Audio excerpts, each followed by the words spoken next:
So hey everyone, welcome back to another quick and interesting tutorial, where in this quick tutorial we're going to discuss how you can enable the real-time heart tracking or the heart rate monitoring on your noise fit application of the whatever noise devices or the noise watch that you have been using.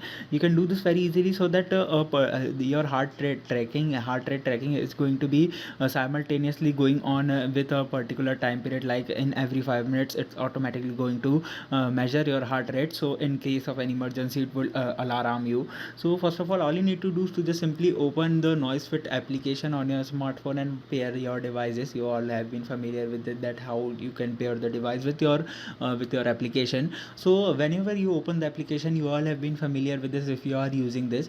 Now here on the most below of the list, you're going to find 4 5 options, which is home, challenges, friends, shop and my device. On you have to go to this option of my device on the most right corner.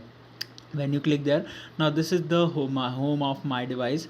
Here you need to scroll down until you find the option of health monitoring. You're gonna see it's just right there. Just simply click there, and here you're gonna find all some of the options of monitoring. Here on the first list you're gonna find this option of heart rate.